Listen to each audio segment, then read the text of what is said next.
Siamo collegati con l'ingegner Mauro Nicoletti, amministratore di INM Partners. Grazie intanto ingegnere per aver accettato questa videochiamata.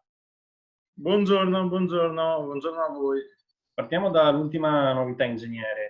È stato affidato la direzione dei lavori della nuova stazione degli autobus a Sannona di Piave. Come sta andando intanto questa trattina? Sì, noi con la nostra società abbiamo vinto in maniera provvisoria l'appalto di direzione lavori della nuova stazione ATVO di Sannona di Piave.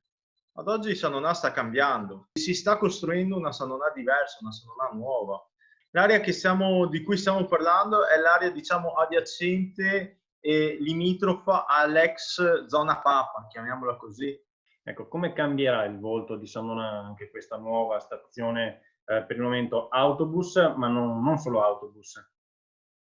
Non solo autobus, una cantina dei talenti, una cantina dove, diciamo, ci sarà uno smart working, una nuova visione di lavorare insieme, di produrre un lavoro.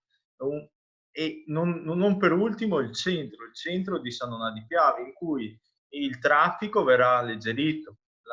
Sicuramente con la nuova stazione, l'attuale stazione sarà dismessa, saranno cambiate le funzioni all'interno e quindi un alleggerimento del traffico e una Sannona che cambia dal centro ai vettori, all'arbonistica, al trasporto, alla Sannona che è stata progettata e che sta iniziando a cambiare.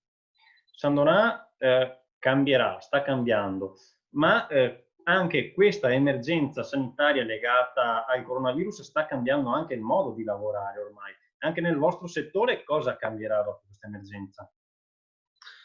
Sì, osservazione corretta. Questo è un punto fondamentale.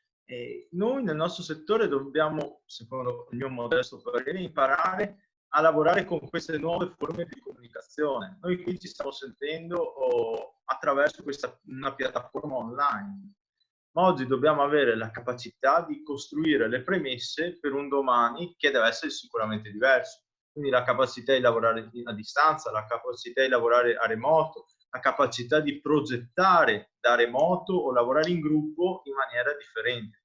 Quindi vediamo che l'informatica, internet, governa il processo, è uno strumento fondamentale di lavoro. E quindi la banda larga, capacità di condividere in maniera istantanea contenuti, idee, e anche in questo caso io e lei a distanza riusciamo a condividere questa intervista.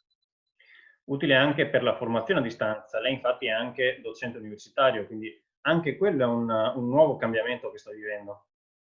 Beh sì, mi onoro di insegnare al Politecnico di Milano e oggi noi come Politecnico abbiamo fatto e hanno fatto uno sforzo impressionante a lanciare tutti i corsi online. Cioè io oggi faccio un corso a circa 50 studenti collegati da qualsiasi parte del mondo, perché ho il corso internazionale, quindi in lingua inglese, e ho studenti collegati da qualsiasi parte del mondo, perché molti studenti sono tornati a casa, quindi ho studenti dall'India, studenti dalla Russia, studenti dalla Turchia, che si collegano e riusciamo a creare un nuovo modo di fare lezione, non un nuovo modo.